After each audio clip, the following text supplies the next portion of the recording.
எல்லாருக்கும் வணக்கம். ஸோ இன்றைக்கி எல்லாராலையும் பேசப்படுற புரோட்டோக்கால் விவகாரம், அதாவது மேயர் பிரியா மேடம் அவர்கள் வந்து எம்எல்ஏ பல்லவி மேடம் கிட்ட வந்து அந்த கேண்டில் வந்து அவங்க கை நீட்டும் போது கொடுக்கல. புரோட்டோக்காலில் மேயருக்கு அப்புறமா கலெக்டரே இருந்தால் கூட ஒரு மனித நேயம் அடிப்படையில் ஒரு கை நீட்டுற ஒரு எம்எல்ஏ கிட்ட வந்து அந்த கேண்டிலை வந்து நம்ம கொடுக்கணும் அப்படிங்கிறது தான் வந்து ஒரு தர்மம். ஸோ புரோட்டோக்காலில் அப்படி இருக்கலாம், இல்லாமல் கூட இருக்கலாம். ஆனால் உங்ககிட்ட நீங்கள் ஏற்றுனதுக்கப்புறமா ஒருத்தவங்க கை நீட்டுறாங்க அப்படின்னா அதை அவங்கக்கிட்ட கொடுக்கணும். அப்படி இல்லைன்னா அதை கொடுக்காம அதை விடுத்து இன்னொருத்தவங்க கையில் கொடுக்கும்போது அந்த கை நீட்டுற ஒரு பெண்ணோட மனநிலை வந்து எந்த அளவுக்கு பாதிக்கப்படும் அப்படிங்கிறது ஒரு பெண்ணாக நீங்கள் அதை உணரலை. ஸோ அடுத்து இன்னொன்று, இது வந்து நான் ஒரு ஆர்கனைசராக இருக்கிறதுனால நான் என்ன பார்க்குறேன் அப்படின்னா, ஆர்கனைசர் வந்து என்ன பண்ணியிருக்கலான்னா ஒரே கேண்டிலில் 2 பேர்கிட்டையுமே ஒரே டைமில் ஏற்றுங்கன்னு சொல்லியிருந்துருக்கணும்.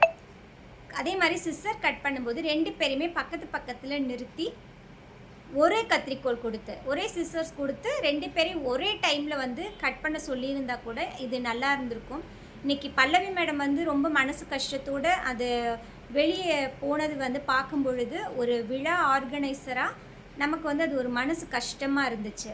இன்னொரு விஷயம், பிரியா மேடம் பண்ணினது தப்பு அப்படின்னா கூட ஒரு விதத்தில் நான் அதை வந்து பாசிட்டிவாக பார்க்குறேன். என்னென்னா, அடுத்து வரப்போகிற உள்ளாட்சி தேர்தல் இருக்கும் இல்லையா, அதில் வரப்போகிற கேண்டிடேட்ஸ்க்கு எல்லாத்துக்குமே மேடம் வந்து எப்படி இருக்காங்க, அடுத்து யாரை மக்கள் வந்து செலக்ட் பண்ணணும் அப்படிங்கிறதுக்கு ஒரு பாசிட்டிவ் வைபாக இருக்குது.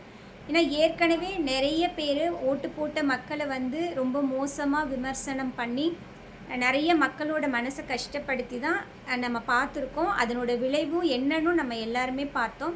ஸோ அதே மாதிரி பதவியில் இருக்கிறவங்க எப்பயுமே சாமானிய மக்களால் தேர்ந்தெடுத்து வந்தவங்களை மரியாதையாக நடத்தணும்.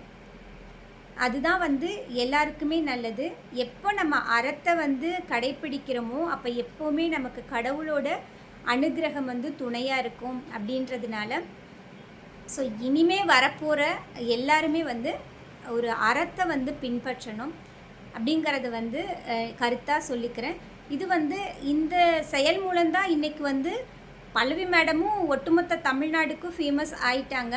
அதே மாதிரி பிரியா மேடம் எந்த அளவுக்கு ரொம்ப அழகான விஷயங்கள் எல்லாம் ஃபாலோ பண்ணுறாங்க அப்படிங்கிற விஷயமும் நம்ம எல்லாருக்குமே தெரிஞ்சிச்சு. ஸோ தேங்க்யூ ஸோ மச் பல்லவி மேடம், நீங்கள் கிரேட்டு. நிஜமாகவே நீங்கள் அந்த இடத்துலேருந்து இக்னோர் பண்ணி போனது வந்து ரொம்ப ரொம்ப சிறப்பு. வாழ்க வளமுடன். வாழ்த்துக்கள் மேம்.